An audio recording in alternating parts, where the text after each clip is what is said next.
Wing commander Vyomika Singh, वो नाम जिस पर आज पूरे भारतवर्ष को गर्व है, वो नाम जो भारतीय सुरक्षा का एक मजबूत स्तंभ बन चुकी है। उनके संघर्ष और समर्पण की गाथाएं आज पूरे देश में गूंज रही है। आज हम आपको उनके माता पिता से मिलवाएंगे, विंग कमांडर व्योमिका सिंह के बचपन के अनसुने किस्से भी सुनाएंगे। हमसे खास बातचीत में उन्होंने व्योमिका सिंह के बचपन से जुड़ी कई दिलचस्प और प्रेरणादायक बातें साझा की हैं। आइए जानते हैं। व्योमिका सिंह आज की तारीख में भारतीय सुरक्षा का चेहरा है। वो रोज शाम को आती हैं और भारतीय सेना की शौर्य गाथा पूरी दुनिया को बताती हैं।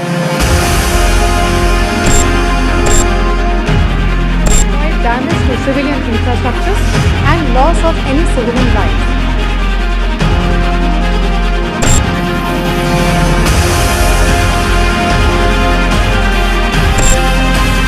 Indian Armed Forces are fully prepared to respond to Pakistani misadventures.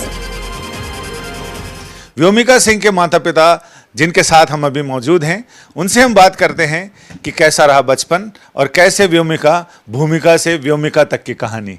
तो हमारे साथ आरएस निम साहब हैं, व्योमिका के पिता, और करुणा सिंह जी हैं, व्योमिका की माता जी। तो सबसे पहले ये बताइए कि आप लोगों को कैसे पता चला, कब पता चला कि व्योमिका के दिल में पायलट बनने की इच्छा है?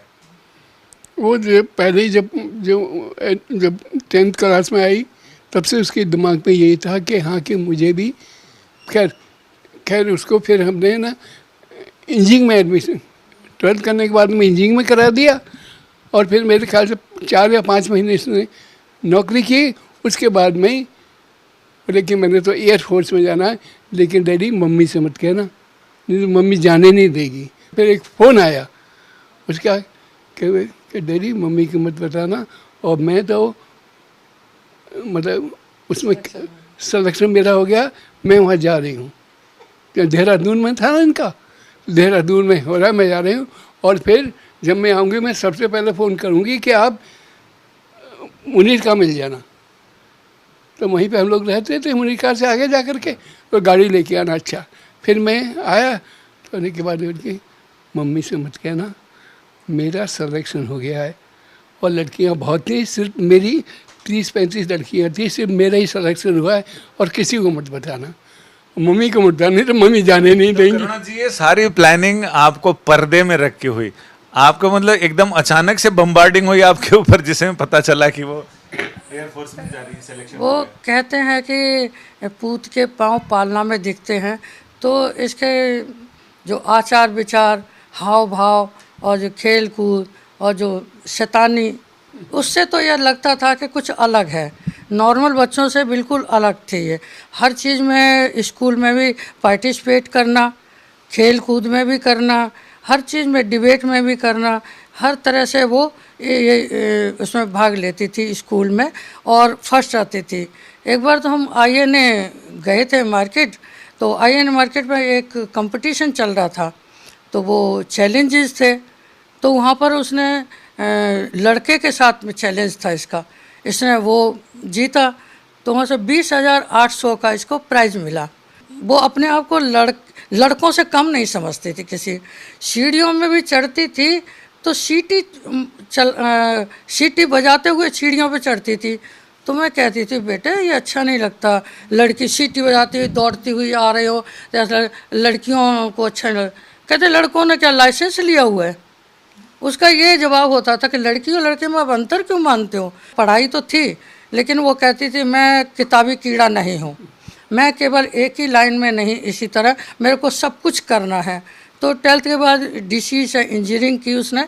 इंजीनियरिंग करने के बाद में फिर उसका प्लेसमेंट होती है, तो कहीं जॉब उसको मिला थोड़े दिनों। इसी बीच एयरफोर्स की जगह निकली न्यूज़पेपर में, तो उसने अप्लाई कर दिया। अप्लाई करते वहाँ से इसका उसमें सिलेक्शन हो गया। अब गई तो वहाँ पर 700 बच्चे आए थे, 3 जगह सेंटर था, तीनों सेंटरों में ये अकेली बेटी है ना मेरी, वो सेलेक्ट हुई। तो आपके बारे में वो सोचती थी कि मम्मी जाने नहीं देगी, उन्होंने पापा के साथ ही मिलकर सारी प्लानिंग वो ये सोचते थे मम्मी शायद जाने नहीं देगी, ये सोचते थे कि शायद पुराने विचारों की हैं, ये सीटी बजाना मना करती हैं, कूदना फादना मना करती हैं, कि उसकी गतिविधियाँ ऐसी थी और हेल्पिंग नेचर भी थी। कि बच्चे हमारे पड़ोस में पांडे जी रहते थे, तो उनके घर में जामुन का पेड़ था, हेल्पिंग की बता रही हैं, तो बच्चे हैं ना वो पत्थर मार मार के डंडी मार मार के जामुन तोड़ रहे थे। वो कहती अरे हटो, वो पेड़ पे चढ़ गई, ऊपर से लेके डाली पकड़ के लेकर खाओ जामुन, कितने जामुन खाने हैं खाओ किसी तरह। तो इस तरह करती थी, और कहीं भी कूद फांद की ज़रूरत पड़े तो मतलब पीछे नहीं हटती थी। और आपके कुछ कोलीग्स जो आपके साथ रहते उन्होंने बताया कि उनके घर में चढ़ना तो पाइप से चढ़ती थी वो, सीढ़ियों के बजाय। हाँ हाँ, ऐसी हमेशा करती। और बड़ी बड़ी बेटी ने इसका बैग, हमारे जो पड़ोसी थे उनकी बाउंड्री थी 6-7 फीट ऊंची, वहाँ से उनके उधर को फेंक दिया कि तो वो रहा हमारी बालकनी में रहा पहले, कि वहाँ लेकर दरवाज़ा बंद कर लिया बालकनी का, बालकनी में फेंक के बैग इसका, और वहाँ इसको बंद कर दिया कि जाओ अपना बैग लेकर उधर ही जो मर्जी करो। इसने सोचा कि मैं तो यहाँ तो बंद हो गई, उसने अपना बैग तो ही छोड़ा, पड़ोसियों की दीवार थी उससे वो उधर से फांद के 6-7 फीट ऊंची थी, फांद के उनके उसमें गई। तो बाई दी वे उनका भी दरवाज़ा बंद था, वो कहीं गए हुए थे, तो उनके घर से नहीं निकल सकती थी। इसने तरकीब सोची, बाहर पाइप है ना जो ड्रेन पाइप होता है, तो छजली से नीचे देख के ना पहले उल्टी लटक के उसने पैरों से पाइप को पकड़ा और एकदम हाथ छोड़ कर एकदम जल्दी से उसको कैच करके, ये लोग और लोग देख रहे थे, मैं ऑफिस में थी, पड़ोसियों ने बताया जो देख रहे थे पाइप से उतरते हुए, वो हम आए तो हमारा इंतजार कर रहे थे शिकायत लगाने को कि इतना डेंजरस काम किया। तो उन्होंने कहा व्योमिका की मम्मी ये तो बहुत खतरनाक काम कर रही थी, और यहाँ से बाइक, और कई लोग तो मजाक में कह रहे थे चोर चोर चोर चोर, उसको ये भी कह रहे थे।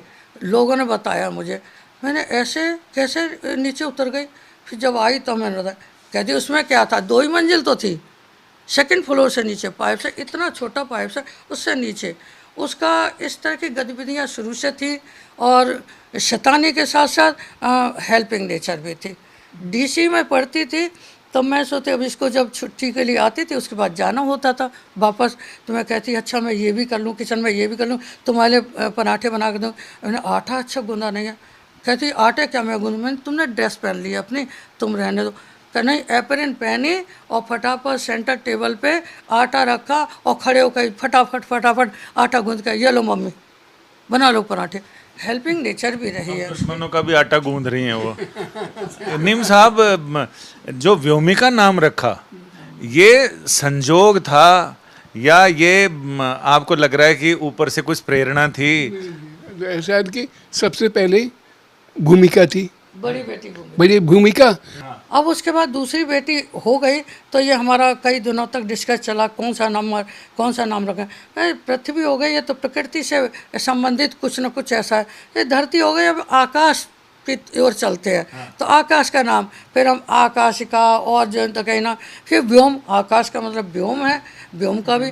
तो हमने फिर दोनों ने डिसाइड करके कहना व्योमिका रखते हैं इसका नाम। लड़के लड़की में कोई अंतर नहीं, और उसी तरह से घर में ही रहती थी कि बाहर किसी से पिट के नहीं आना है, पीट के आना है, और लड़का कोई बदतमीजी कर रहा है तो उसकी कुटाई कर देती थी। ये नहीं पता था कि व्योमिका नाम तो रखा है तो ये यहाँ तक पहुँचेगी, इतना सब कुछ करेगी। अब इस तरह की इंसान बच्चे की वो तो पता लगता, पढ़ाई भी है और सारी गतिविधियाँ दूसरी हैं, तो गतिविधियाँ सब में हर में पार्टिसिपेट करती थी। स्कूल में कोई भी प्रोग्राम वो छोड़ती नहीं थी। इसी तरह का। नीम साहब, ये आपसे बात हो रही थी, आप बता रहे थे कि जब वो स्कूल में थी उस समय टीचर ने पूछा कि नाम, सब अपने अपने नाम बताओ, इन्होंने कहा व्योमिका, तो पीछे से किसी ने कमेंट किया कि व्योमिका आकाश में जाएगी ऊपर, तो इन्होंने तभी कह दिया था कि मैं पायलट बनूंगी और मैं आसमान। हाँ, पहले ये कहा था ऐसे।